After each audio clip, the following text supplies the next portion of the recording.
본문은 예수님께서 잡히시고 대제사장의 집으로 끌려가시는 장면입니다. 거기에 가롯유다가 예수님을 배신하는 장면이 등장하고 베드로가 예수님을 3번 부인하는 장면이 등장합니다. 우리는 지난주에 예수님께서 감람산 기도 하시는 장면을 보았습니다. 우리가 잘 이해하고 있는 표현으로는 겟세마네에서의 기도라고 말씀을 드렸습니다. 예수님은 아주 극심한 두려움 앞에 직면하셨었죠. 그 두려움은 하나님께서 모든 죄인들을 향하여 쏟는 진노에 대한 두려움이었고, 뿐만 아니라 한 번도 하나님과의 단절을 경험해 보지 않았던 성자 하나님이신 예수님께서 하나님과의 단절을 내다보시면서 직면했던 두려움이었습니다. 그래서 예수님께서 하나님께 이러한 기도를 드렸던 거죠. 아버지여, 이 잔을 내게서 옮겨 주십시오. 예수님께서 이 기도를 드리자마자 곧바로 이어서 드리신 기도가 무엇냐? 그러나 나의 뜻대로 마시옵고 아버지의 뜻대로 되기를 바랍니다. 라고 그렇게 기도를 드렸죠. 죄인을 향한 하나님의 사랑을 누구보다 속속들이 깊이 완전하게 알고 계신 예수님이셨기 때문에 자신이 직면한 두려움이 너무 공포스러움에도 불구하고 나는 아버지 뜻에 순종하겠습니다 라고 그렇게 이어서 기도를 드리셨던 것입니다. 하나님께서 예수님의 기도 응답으로 천사를 보내서 계속 힘을 더하시죠. 그리고 예수님은 더욱 힘써 열심히 하나님께 이 잔을 지게 그렇게 위해서 기도를 했습니다. 예수님께서 기도를 끝나고 이제 베드로, 야고보, 요한 있는 데로 가시죠. 그들은 자고 있었습니다. 그러자 예수님께서 왜 자고 있느냐? 시험에 들지 않게 일어나 기도하라 라고 그렇게 당부하셨죠. 그리고 이제 오늘 본문이 이어집니다. 47절에서 48절은 가롯유다가 종교 지도자들과 많은 사람들을 데리고 예수님과 제자들에게 오는 장면입니다. 그리고 49절에서 50절은 예수님의 제자들이 무력으로 대응을 하죠. 칼을 뽑아서. 그리고 51절에는 예수님께서 이것까지도 참으라, 무력으로 대응하지 말아라 그렇게 말씀을 하시고, 52절에서 53절은 예수님께서 예수님을 잡기 위해서 온 종교 지도자들과 그 사람들에게 이제는 너희 때요 라고 하면서 이제 나를 잡아가라 라고 이제 자신을 내어주시죠. 그리고 54절에서 55절은 베드로가 예수님께서 잡혀가신 그 장소인 대제사장의 집까지 따라갔다라고 얘기를 합니다. 그리고 56절에서 60절은 대제사장의 집 앞뜰에서 베드로가 예수님을 3번 부인하는 장면이 나오죠. 그리고 마지막 61절에서 62절은 베드로가 예수님을 부인했기 때문에 너무 슬퍼가지고 통곡하는 장면이 나옵니다. 오늘 말씀을 통해서 본문에 등장하는 다양한 부류의 사람들이 예수님을 어떤 방식으로 대하는지를 살펴보고, 예수님께서는 그 사람들을 어떻게 대하는지 그 방식을 살펴봄으로써 이 두 가지를 좀 서로 비교하고 그리스도인 우리가 예수님의 행동을 통해 무엇을 배울 수 있을지 함께 생각을 해보도록 하겠습니다. 먼저 상황에 대해서 보도록 하겠습니다. 22장 47절에서 48절. 말씀하실 때에 한 무리가 오는데 12 중의 하나인 유다라 하는 자가 그들을 앞장서 와서 예수께 입을 맞추려고 가까이 하는지라. 예수께서 이르시되 유다야, 내가 입맞춤으로 인자를 파느냐 하시니. 아마 조금 이제 상황을 좀 추측을 해보면 예수님께서 겟세마네 동산 기도를 마치시고 먼저 가까이 두셨던 베드로, 야고보, 요한에게 이제 가셔서 왜 자고 있느냐? 시험에 들지 않게 깨어서 기도하라 라는 말씀을 하시고, 이 3명의 수제자들을 데리고 이제 다시 더 멀리 떨어뜨려 놨던 8명의 제자가 있는 자리까지 이제 갔을 거예요. 그리고 이제 예수님과 11명의 제자가 이제 어떤 대화를 나누고 있는 그 시점에 이제 가롯유다가 이 많은 부류의 사람들을 데리고 이제 예수님께 왔던 거죠. 근데 여기서 가로주다가 데리고 온 사람들, 종교 지도자들, 대제사장들 포함해서 뭐 여러 부류의 사람들이 있었는데 이 사람들은 20명이 아니에요. 20명이. 굉장히 많은 수를 데리고 왔다는 거죠. 일단 부류만 놓고 봐도 대제사장들이 같이 왔고 성전 경비대원들이 같이 왔고 그리고 장로들도 같이 왔고 그리고 요한복음 18장에 따르면 로마의 군인들까지도 지금 같이 있거든요. 근데 여기서 요한복음 18장에 나와 있는 로마의 군인들 할 때 그 군인들은 보병대로서 최소 200에서 600명 사이의 군인들을 가리킨다라 그래요. 그러니까 지금 200명 이상 왔는지는 모르겠지만 굉장히 많은 수가 왔다는 것은 우리가 알 수 있죠. 그래서 뭐 많은 무리와 함께 가로주다가 가장 앞장서서 예수님을 잡기 위해 그렇게 왔던 것이죠. 가룟유다와 같이 온 사람 사이에 군호를 짜요. 군호는 어떤 군호를 짜냐? 입맞춤이라는 군호를 짜죠. 어두웠기 때문에 뭐 요즘 우리나라에서는 뭐 어두워도 이렇게 전기만 있고 불만 들어오면 사람들 얼굴이 다 식별 가능하잖아요. 이때 당시에는 뭐 이런 길에 전기가 없고 당연히 그런 데니까 횃불을 들고 있어도 사람 얼굴이 식별이 불가능하니까 가로주다가 미리 얘기를 한 거죠. 이 사람들이랑 말을 맞춰서 군호를 짠 게 뭐냐? 내가 가서 입을 맞추는 사람이 있는데 입을 맞추는 그 사람이 너희가 잡으려고 하는 예수라는 사람이다 라고 그렇게 군호를 미리 짜 맞췄던 것이죠. 그래서 가로주다가 이제 예수님께 이제 입을 맞추려고 다가가죠. 근데 여기서 우리가 또 알 수 있는 건 이 모든 일을 계획한 대제사장들이 얼마나 속속들이 꼼꼼하게 계획을 했는지 알 수 있어요. 성전에서 예수님이 가르치실 때 굉장히 많은 사람들이 예수님께 우호적인 반응을 보였듯이 혹시 모를 사태, 이들이 무력으로 저항하는 사태를 대비해서 군인들까지 대동하고 왔었던 것이죠. 그렇게 예수님 그 가룟유다는 종교 지도자들과 함께 로마 군인과 성전 경비대장들과 함께 예수님을 잡기 위해 그렇게 왔습니다. 그리고 예수님께 입을 맞추죠. 여기서 이제 입 맞출 때 가룟유다가 예수님께 했던 말이 있습니다. 랍비여 안녕하시옵니까?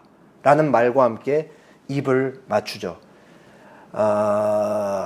이제 가룟유다 뒤에 있는 사람들, 예수님을 잡기 위해서 온 사람들은 가룟유다의 입맞춤을 통해 자기들이 잡으려고 하는 그 사람이 이제 그 예수라는 것을 정확하게 알게 돼요.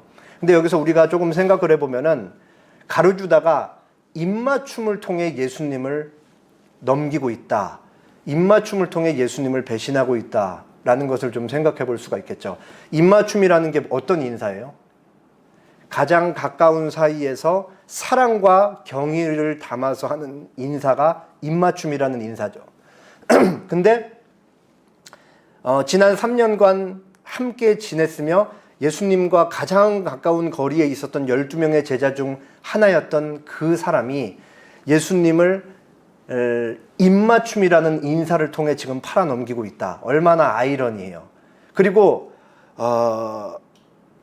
여기 이제 그림을 보면 조금 아시겠지만 예수님이 지금 굉장히 슬픈 표정을 하고 계시잖아요. 자기 그 가장 사랑하는 제자가 겉과 속이 다른데 겉으로는 입맞춤이라는 인사를 통해 얘기를 하고 있지만 속으로는 예수님에 대한 굉장한 적의감을 갖고 지금 예수님을 팔아넘기고 있으니까 예수님이 이 마음이 얼마나 무너지셨을지 우리가 생각을 해볼 수가 있습니다. 가룟유다와 함께 많은 사람들이 예수님을 잡으러 온 상황을 지켜보던 이제 뒤에 있던 11명의 제자들이 반응을 해요. 제가 49, 50절 읽을 테니까 여러분이 51절 읽어주시면 되겠습니다. 그의 주위 사람들이 그 된 일을 보고 여짜오되 주여 우리가 칼로 치리이까 하고 그 중의 한 사람이 대제사장의 종을 쳐 그 오른쪽 귀를 떨어뜨린지라.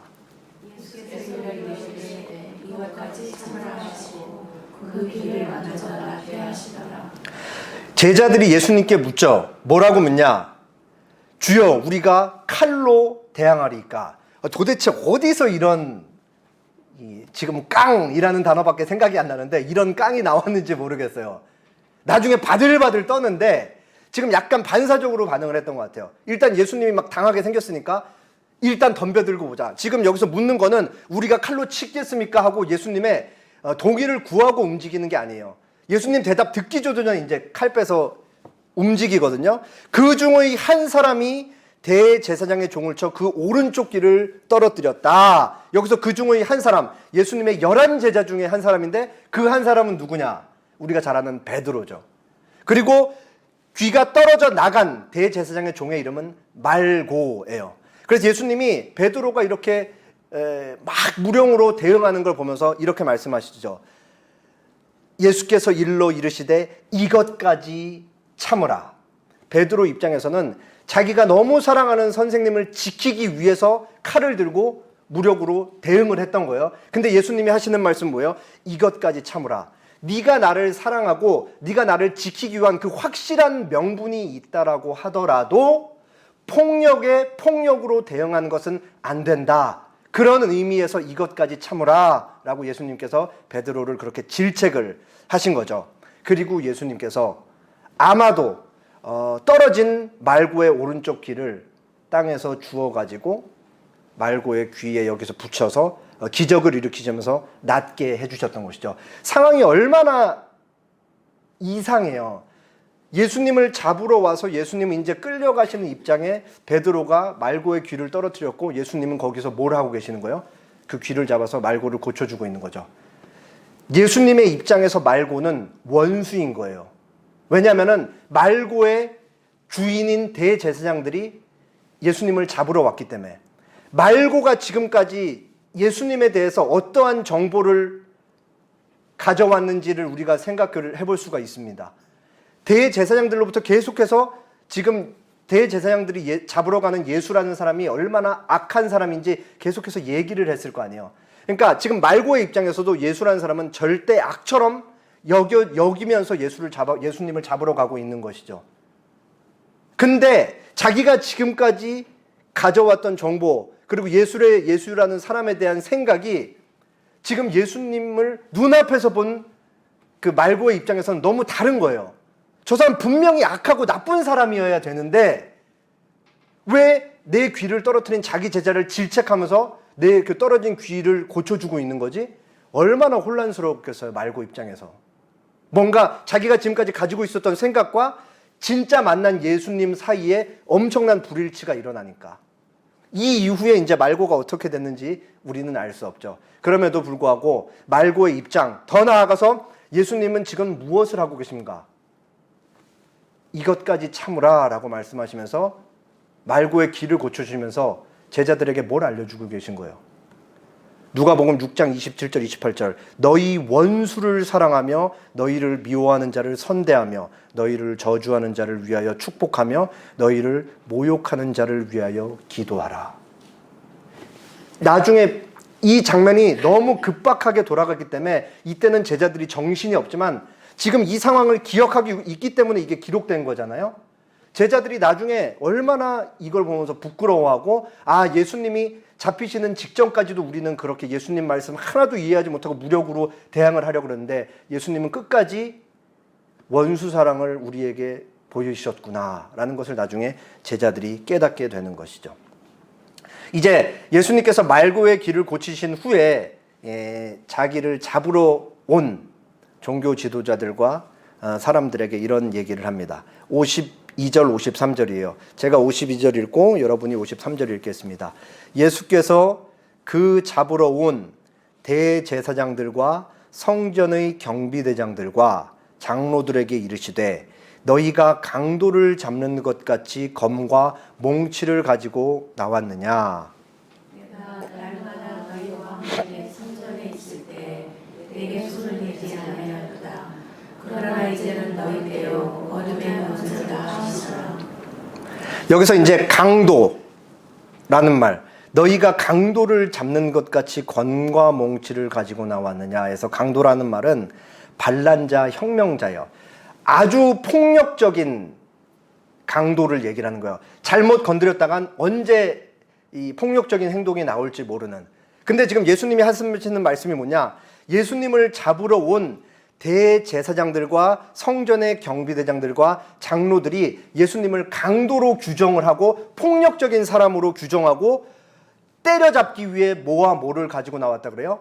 검과 몽치. 몽치는 이때 당시 몽치는 뭐냐면 짧은 이 방망이, 사람 때리는 진압하는 데 사용하는 그 방망이를 얘기를 해요. 예수님을 그런 강도로 여기면서 나왔느냐라고 예수님께서 그렇게 말씀을 하고 계신 거죠. 이 너희가 강도를 잡는 것 같이 검과 몽치를 가지고 나왔느냐.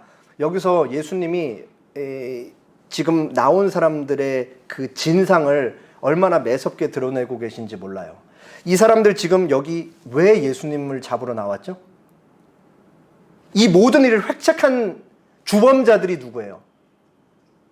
성전 지도자들이잖아요. 그리고 그 당시 유대 사회를 이끌고 있었던 최고 의결 기구인 70, 71명을 구성하고 있는 사내들인 공의의 사람들인데, 여기서 특히 이제 대제사장들이 이제 주도를 해서 나왔다라고 볼 수 있는데, 이 대제사장들이 예수님을 왜 잡아 죽이려고 그래요?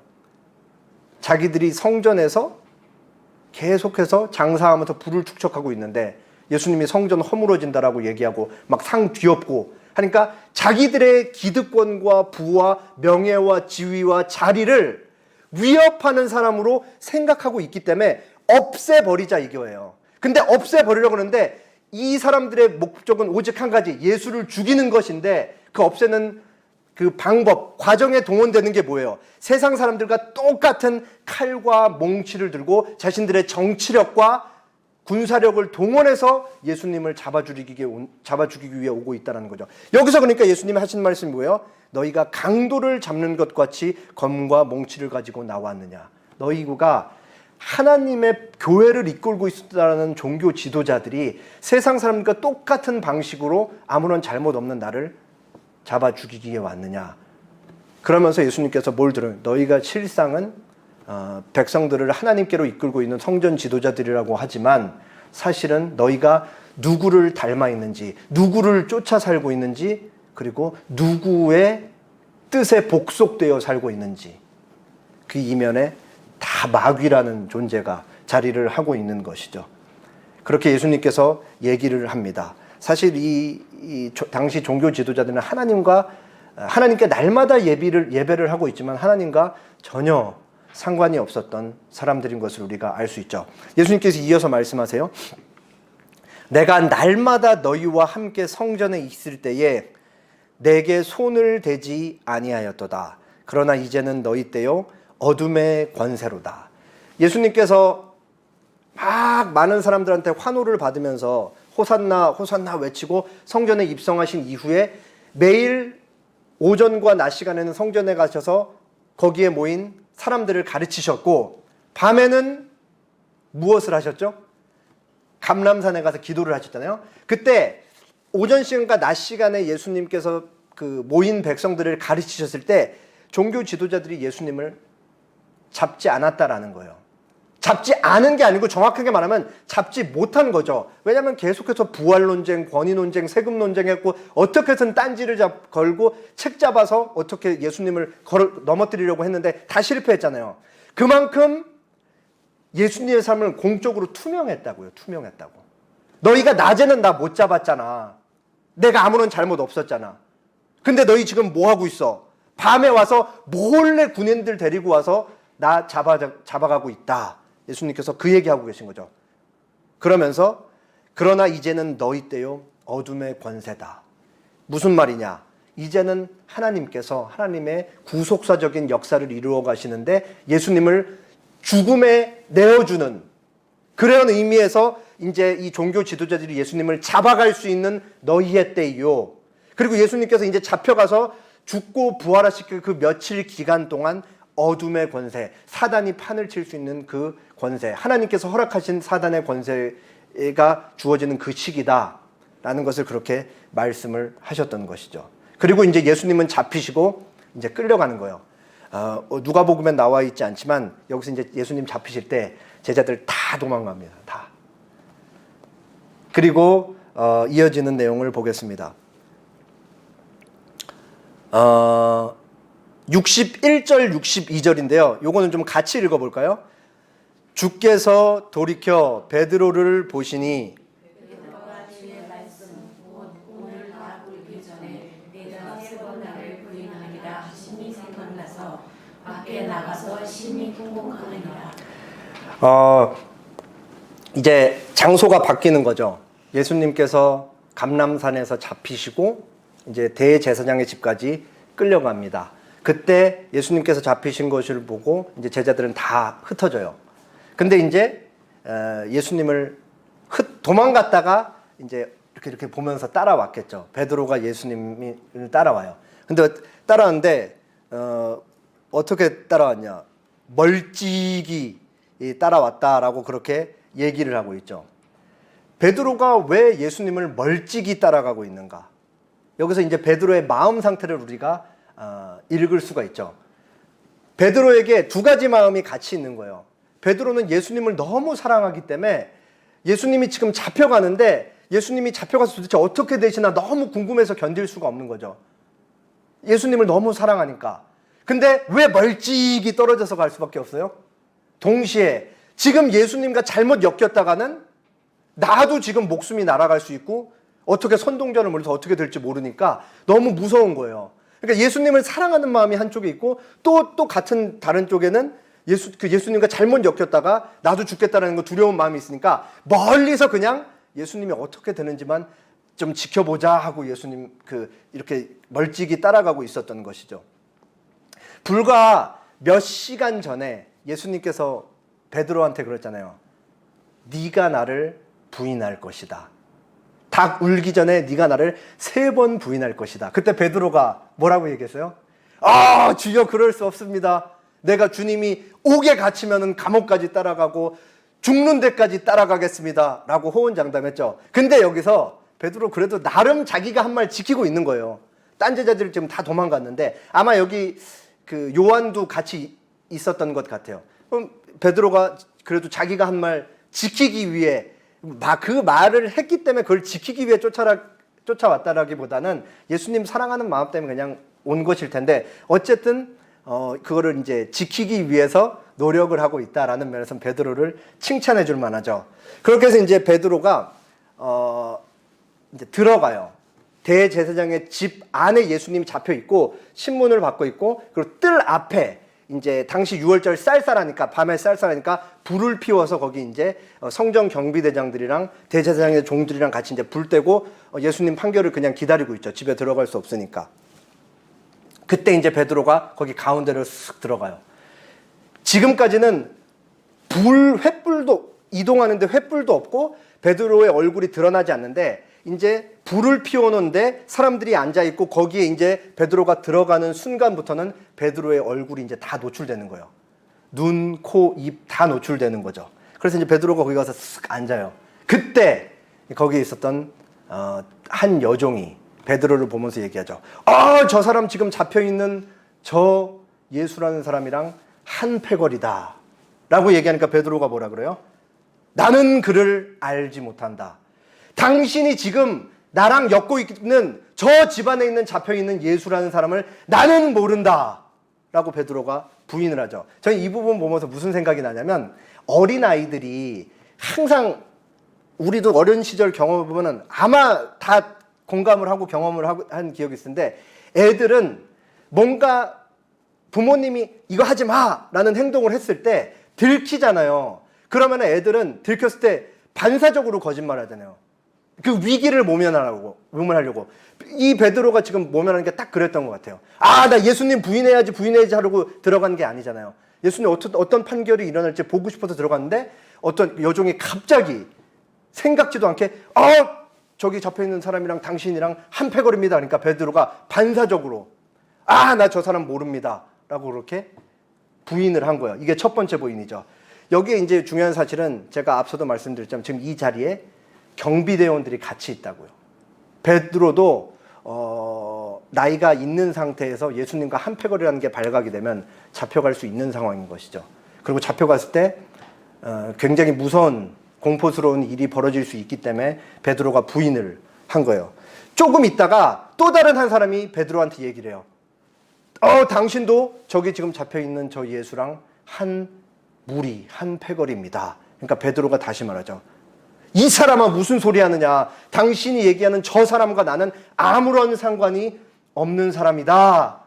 라고 예수님을 부정하죠. 이 베드로의 마음이 계속 얼마나 이 복잡한 심경이 계속 마음이 이렇게 떨어지고 있는 거예요. 그리고 계속 생각나는 거지. 그리고 이제 1시간쯤 지나니까 그 또 다른 한 사람이 얘기를 해요. 이 사람아 이러면서 이번에 말하는 사람은 장담하면서 얘기를 합니다.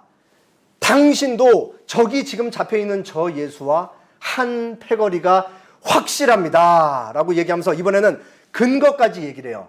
무슨 근거냐? 당신은 갈릴리 사람이다. 무슨 말이냐? 서울 사람들 사이에 부산 사람 한 명이 껴갖고 부산 사투리를 쓰고 있었던 거예요. 당신 갈릴리 사투리 쓰고 있냐? 쓰고 있지 않냐? 저 사람 나사렛 예수, 나사렛이 갈릴리에 있는데 당신 똑같은 사투리 쓰고 있으니까 같은 지역에서 온 한 패거리가 확실하다라고 얘기를 하죠. 그러니까 베드로가 마지막으로 세 번째 부인합니다. 이 사람아, 나는 당신이 하는 말을 알지 못하노라 라고 그렇게 얘기를 하죠. 나는 당신이 얘기하는 저 사람과 아무런 관계가 없다. 그러자 베드로가 나는 당신이 나와 엮고 있는 저 사람을 알지 못합니다 라는 이 세 번째 부인의 이 말을 끝마치기 전에 베드로에게 천둥 같은 소리가 들리는 거죠. 천둥 같은 소리. 무슨 소리예요? 꼭기요 꼭꼭꼭꼭. 나는 저 사람을 알지 못함 하는데 꼭기요 꼭꼭꼭꼭가 들리는 거예요. 그러니까 베드로가 얼마나 이 심경이 복잡하겠어요. 마지막 장면 61절 62절 보도록 하겠습니다. 함께 읽어보도록 하겠습니다. 시작. 주께서 돌이켜 베드로를 보시니 베드로가 주의 말씀 곧 오늘과 울기 전에 네가 세 번 나를 부인하라 심히 생각나서 밖에 나가서 심히 통곡하니라. 세 번째 예수님을 부인하는 그 말을 마치기도 전에 닭이 우니까 베드로의 머릿속에 예수님의 말씀이 확 스쳐 지나가는 거죠. 오늘 닭 울기 전에 내가 세 번 나를 부인하리라. 그러니까 이 말씀도 생각나서 복잡해 죽겠는데 베드로가 뭐 막 지금 정신을 못 차리고 하다가 딱 봤는데 저기서 이제 뭐가 보이는 거예요? 주께서 돌이켜 보셨다. 베드로를 보신 거죠. 여기서 보다라는 말은 그냥 우연히 눈이 마주쳤다가 아니고 응시하다, 관찰하다라는 의미예요. 무슨 말이냐면 예수님이 베드로를 의도적으로 의도성을 갖고 보셨다라는 것이죠. 어떤 의도를 가지고 예수님께서 베드로를 응시하셨을까요? 응시. 너 왜 그렇게 호언장담해놓고 나를 부인했어? 한 번도 아니고 세 번이나 부인했어. 그리고 너의 부인 속에는 나와 아무런 상관없다라고 그렇게 얘기했는데 너 왜 그렇게 부인했어? 라는 질책 혹은 정죄의 눈빛이 아닌 거죠. 예수님께서 일부러 의도를 갖고 베드로를 보셨다. 왜? 예수님이 이미 이 닭 울기 전에 세 번 부인할 거라는 베드로의 부인을 예고까지 하셨잖아요. 그러니까 예수님이 베드로를 쳐다보시면서 뭐라고 얘기하는 거예요? 눈으로 말을 걸고 계시는 거죠. 괜찮아. 네가 나 세 번 부인해도 나 다 알고 있었어. 괜찮아. 그러니까 정말 베드로 입장에서는 따뜻하고 지금 실패 때문에 괴로워 죽겠는데 예수님이 자기를 용서하는 그 사랑의 눈빛으로 자기를 바라보고 있었다는 거죠. 네가 약하기 때문에 충분히 그럴 수 있어 라는 눈빛으로 예수님께서 베드로를 이 의도를 가지고 보시니까 베드로가 여기서 더 무너지는 거예요.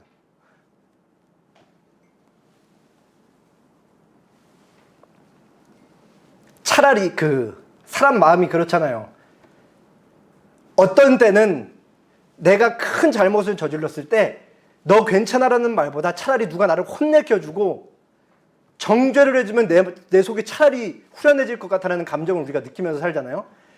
차라리 예수님의 그 눈빛이 나를 정죄하는 눈빛이었으면 내가 잘못을 하고 인정받고 괜찮았다라는 생각을 했을지도 모르겠어요. 근데 예수님 눈빛이 그게 아닌 거예요. 그러니까 베드로가 더 무너지는 거죠.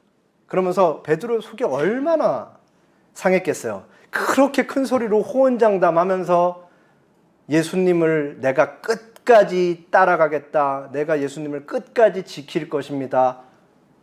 그리고 그나마 노력하기 위해 쫓아왔는데 거기서 자신의 입을 통해 3번이나 예수님을 부인했으니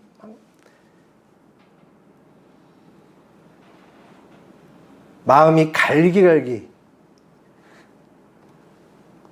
찢어졌을 거예요. 그리고 제가 예전에도 한번 말씀드렸던 것 같은데 이거는 제 개인 묵상이에요. 아마도 베드로가 또 다른 이유로 굉장히 속상했을 것 같은 이유는 뭐냐면 예수님을 3번 부인했잖아요. 근데 예수님은 이미 저쪽에 있고 나는 이미 이쪽에 있는 거예요. 그러니까 예수님, 내가 너무 잘못했어요. 내가 부정하지 않기로 그렇게 호언장담까지 했는데 예수님을 부정했는데 너무 미안해요. 이 사과 한마디 하고 싶은데 사과를 할 수가 없는 거잖아요. 예수님은 저기 잡혀있고 나는 너무 겁나고 그래서 나는 예수님과 한 공간에 있을 수 없으니까 그 자신, 사과조차 건넬 수 없는 자신을 보면서 더 이게 억장이 무너지는 거죠. 아마도 이 베드로의 이 굉장한 이 실패의 기억은 베드로가 평생 이후에 이제 성령 강림 이후에 변화되어 예수님을 쫓아가는 그 길에 계속해서 베드로가 끝까지 십자가를 거꾸로 지는 그 자리까지 베드로가 주님을 쫓아가는데 굉장한 원동력이 되었을 것입니다. 자신의 실패에서 보았던 예수님의 눈, 그 눈은 정죄의 눈이 아니고 용서하는 사랑의 눈이었다. 그 눈을 잊지 못하고 평생 가져가는 것이죠. 오늘 본문에 나와 있는 사람들이 예수님을 어떻게 되는지 이미 수백 년 전에 예고되어 있었던 이사야서 53장 3절 말씀 한번 보도록 하겠습니다. 그는 멸시를 받아 사람들에게 버림받았으며 간고를 많이 겪었으며 질고를 아는 자라. 마치 사람들이 그에게서 얼굴을 가리는 것 같이 멸시를 당하였고 우리도 그를 귀히 여기지 아니하였도다. 이사야 선지자가 몇백 년 후에 오실 메시아 예수를 바라보면서 예언을 하고 있는 장면이죠. 예수는 멸시를 받아서 사람들에게 계속 버림을 받았다. 예수님 공생의 기간이죠. 그리고 예수님은 간고를 많이 겪었으며 질고를 아는 자라. 우리들이 경험하는 고통과 슬픔을 동일하게 안다. 아니 그보다 훨씬 더 깊이 잘 알고 계시다. 그리고 마치 사람들이 예수님에게서 얼굴을 가리는 것 같이 멸시를 당하였고 하나님의 백성들인 우리도 유대 백성들도 예수님을 귀하게 여기지 않았다라고 그렇게 얘기를 하고 있죠. 예수님은 고통과 슬픔, 우리가 늘 살아가면서 경험하는 고통과 슬픔이 무엇인지를 잘 아시는 분이죠. 지난주에 보았듯이 예수님께서 겪으셨던 영혼의 고통이 있잖아요. 우리는 알 수 없는 영혼의 고통. 그 고통은 뭐예요? 하나님께서 죄를 향해 진노하시는 것. 그 모든 인간의 죄를 예수님께 쏟으신다라는 그 예수님만 아는 영혼의 고통. 그리고 하나님과 완전하게 단절을 경험하는 예수님만 경험하셔야 됐던 고통이 있었죠. 예수님께서 당하셨던 이 영혼의 고통은 죄인들을 살리기 위한, 우리랑 아무런 상관없는 그냥 예수라는 사람이 했던 일이 아니고 우리를 위해 당하셨던 고통이었던 것이죠. 하나님께서 이 땅으로 오셨다. 그게 성육신인데 예수님께서 왜 성육신을 하셨냐? 이 고통을 당하기 위해 성육신을 하셨다라는 것을 알 수 있죠. 그런데 오늘 본문을 보면 이사야의 예언과 같이 성육신하신 하나님을 사람들이 어떻게 대하는지를 우리가 볼 수가 있는 거죠. 종교 지도자들은 자신들이 챙길 것, 자신들의 부와 명예와 지위를 챙기기 위해서 악의적인 계획을 획책하여 예수님을 죽음으로 몰아넣고 있는 것이죠. 이들은 자신들의 뜻을 이루기 위해서 수단과 방법을 가리지 않는 거예요. 마귀와 닮아 있는 것이죠. 어떤 힘을 동원해서라도 예수님을 죽이고자 하는 그 유일한 목표를 이루기 위해 전력 질주하고 있는 것이 종교 지도자들이에요. 그리고 그 밑에 있었던 종들은 뭐예요? 주인이 하는 명령을 거부할 수 없는 종의 위치에 있고 주인이 하는 말이 그렇게 옳고 다 맞겠거니 하고 예수를 잡기 위해 그렇게 찾아오는 것이죠. 로마 군인들은 로마 제국이 무력을 통해 평화를 이루어 놓는 것을 방해하고 저해하는 그 요인으로서 예수님을 바라보고 있기 때문에 예수라는 사람은 반드시 없어져야 될 불순의 씨앗이다라고 해서 예수님을 잡기 위해 오는 것이죠. 그리고 12명의 제자 중 하나인 가룟유다.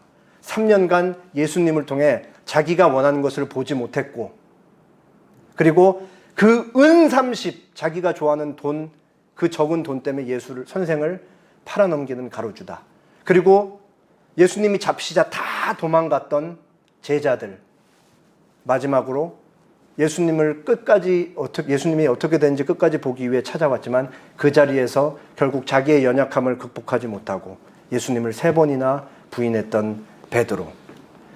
예수님이 겪으셨던 고통과 슬픔이라는 것은 영혼의 고통이 제일 중요하고, 그뿐만 아니라 더 나아가서 우리가 살아가면서 겪는 모든 고통과 슬픔, 인간이 당할 수 있는 배신, 사람으로부터 받을 수 있는 적의감, 악의, 이런 것을 다 대신 받으셨다라는 것을, 그리고 직접 경험하셨다는 것을 우리가 알 수 있는 것이죠. 우리가 잘 알지만 예수님은 아무런 죄가 없으신 분이시죠.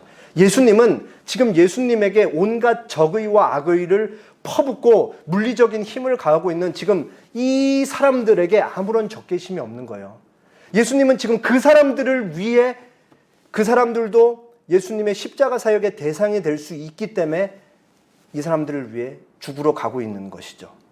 예수님은 그 사람들을 사랑하고 있고 그 사람들을 위해 이 땅에 오셨다. 그리고 그 사람들을 살리기 위해 이 땅에 오셨다는 사실을 알 수 있습니다. 그러나 오늘 본문에 등장하는 다양한 부류의 사람들은 각자 저마다의 방식으로 예수님을 계속 부인하고 있는 것이죠. 그것이 악의가 됐던, 그것이 연약함이 됐던, 다 저마다의 방식으로 예수님을 부인하고 있는 거예요. 그런데 예수님은 오늘 본문에 등장하는 그 예수님을 악하게 대하는 사람들, 연약함에서 기인해서 예수님을 부정하는 제자, 이 사람들을 어떻게 대하느냐, 그들의 방식대로 그대로 응수하지 않으시는 것이죠. 마태복음에 따르면 제가 아까 말씀드렸듯이 가룟유다가 예수님을 넘겨주기 직전에 랍비여 안녕하시옵니까? 라는 말을 건네며 입을 맞췄다라고 제가 얘기를 했죠. 거기서 예수님께서 가룟유다에게 건넨 말이 있어요. 누가복음은 기록하고 있지 않은데, 친구여 네가 할 일을 행하라. 그리고 예수님이 마지막까지 슬픈 거죠. 왜냐하면 가룟유다는 옥에 튀니까. 12제자 중에 유일하게 이탈해서 저는 차라리 나지 않았으면 좋았을 것을 라고 예수님께서 안타까움을 토로한 제자이니까. 그 제자가 끝내 자신을 통해 영생을 보지 못하고 그렇게 예수님을 팔아넘길 때 예수님은 그 슬픈 마음, 안타까운 마음을 친구여 네가 마지막까지라도 지금 이 순간이라도 돌이킬 수 없겠냐라고 그렇게 친구라고 부르면서 가룟유다를 대하는 거죠. 가룟유다의 그 적의와 예수님의 사랑이 정면으로 대치가 되는 순간인 것이죠. 그리고 예수님을 잡기 위해 종교 지도자들이 군인들을 데리고 왔을 때 베드로가 말고의 귀를 자르잖아요. 그때 예수님께서 베드로에게 칼 넣어 하면서 이 얘기를 하셨어요. 너는 내가 내 아버지께 구하여 지금 12군단 더 되는 천사를 보내시게 할 줄을 못할 줄 아느냐. 여기서 군단 최소 약 6,000명, 72,000명의 천사를 보내서 이 문제를 해결할 수 없는 줄 아느냐. 나한테 그런 능력이 있다. 예수님께서 실질적으로 이 물리력을, 이 폭력을, 이 힘의 세력을 타개할 수 있는 능력이 있었는데 예수님께서 그거 사용하지 않으셨다라고요. 왜? 예수님 6월절 어린 양으로 저들 대신해서 죽으러 가셔야 되니까. 우리를 대신해서 우리를 살리기 위해 십자가에서 어린 양으로 죽으셔야 되니까 그 길을 그냥 가시는 것이죠. 그리고 마지막으로 베드로는 예수님을 3번이나 부인했지만 그 수제자를 향해 정죄의 눈이 아닌 용서와 사랑의 눈으로 바라보며 괜찮다라고 눈 말씀을 하신 예수님. 여기서 우리는 결국은 오직 예수님의 사랑, 마지막까지 예수님께서 뭐를 하셨느냐? 마지막까지 예수님은 사랑을 보이셨다. 왜냐? 그 사랑만이 죄인들을 살릴 수 있기 때문에 그렇다라는 것을 알 수가 있는 것이죠. 오직 이 예수님의 사랑만이 죄인들에게 영원한 생명을 줄 수 있기 때문에, 이 사랑을 통하지 않고서는 죽은 자들이 살아날 수가 없기 때문에, 이게 예수님이 사셨던 하나님 나라예요. 그리고 우리가 부름받고 있는 하나님 나라인 것이죠. 그렇게 예수님께서 우리를 예수님과 똑같은 사랑은 할 수 없지만 그 사랑을 모방하는 자로 하루하루 살아가도록 하시는 것이죠. 고린도후서 5장 15절, 그가 모든 사람을 대신하여 죽으심은 살아있는 자들로 하여금 다시는 그들 자신을 위하여 살지 않고 오직 그들을 대신하여 죽었다가 다시 살아나신 이를 위하여 살게 함이라. 예수님께서 왜 우리를 대신해서 죽으셨다라고 바울이 얘기하고 있어요?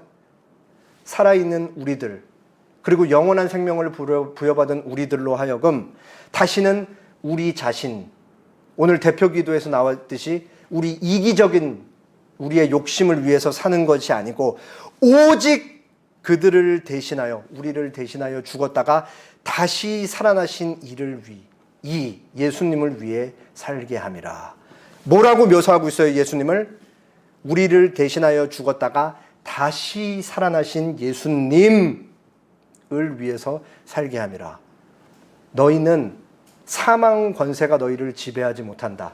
사망 권세가 너희를 얽어매지 못한다. 죽음이 너희의 삶이 끝이 아니다. 죽음 이후에 너희는 부활해서 영원한 생명을 얻고 예수님과 함께 영원히 살아가게 될 자이다. 그렇게 영원한 부활 생명에 참여하는 자들로 너희는 이 땅에 살아있을 때 하루하루 예수님을 위해 살아가는 자들이 돼야 된다라고 그렇게 얘기를 하고 있는 것이죠. 예수님을 참되게 내가 나의 주님이라고 고백하는 모든 사람들은 그 안에 성령께서 함께 하시기 때문에 너무나 당연하고 자연스럽게 항상 예수님을 닮아 살아가길 원하는 거예요. 너무 당연한 얘기죠. 그렇지만 거기에 우리의 연약함, 인간적인 연약함이 있기 때문에 우리의 실력 문제로 우리가 그렇게 예수님을 쫓아 살아가지 못하는 현실적인 문제들, 제약들이 있는 것이죠. 그러나 우리는 매일 그렇게 예수님을 닮아 살아가길 원하지만 우리의 연약함과 실력 때문에 매일 넘어지는 것이죠. 오늘 본문식으로 얘기하면 예수님을 매일 어떤 식으로든 부인을 하면서 살아가고 있는 거예요. 그게 하루에 3번이 됐던 10번이 됐던 몇십 번이 됐던 우리는 다양한 방식을 통해 예수님을 매일 부인하면서 그렇게 살아가고 있는 것이죠. 그와 같은 우리의 삶에 예수님은 마지막에 사랑의 눈빛으로, 용서의 눈빛으로 베드로를 보셨듯이 동일하게 우리를 괜찮다라는 그 눈빛으로 바라보며 우리를 다시 일으켜 세워주시는 것이죠. 그리고 비로소 예수님의 이 절절한 사랑을 우리가 깨달을 때 베드로의 처음 고백이었던 주님, 나는 죄인입니다 라는 고백이 우리에게 반복해서 나올 수가 있는 거예요. 그래서 이 나는 죄인이라는 회개를 통해 다시 한번 주님께서 우리를 어떤 자리로 초대하셨는지, 어떠한 삶으로 살아가기를 바라시는지를 우리가 다시 깨닫고 그 길을 쫓아갈 수 있게 되는 것이죠. 이게 평생 우리 인생의 반복이 되는 것이죠. 그리고 결국은 예수님의 다함없고 이 변함없는 사랑은 우리로 하여금 사도 바울의 말과 같이 우리 자신만을 위한 삶이 아닌 우리를 위해 죽으셨다가 다시 살아나신 예수님을 위해 사는 삶으로 그렇게 점점 변화되어 가는 것이죠. 그리고 거기에 핵심에는 언제나 사랑, 주님의 사랑, 하나님께서 예수님께 베푸셨던 사랑, 예수님께서 우리에게 베푸셨던 사랑이 항상 중앙을 차지하고 있는 것이죠. 에밀리 디킨슨이라는 19세기에 살았던 미국 시인의 시 하나를 소개하고 설교를 마치겠습니다. 내가 만약 누군가의 애타는 가슴 하나 달랠 수 있다면 나 헛되이 사는 건 아니리.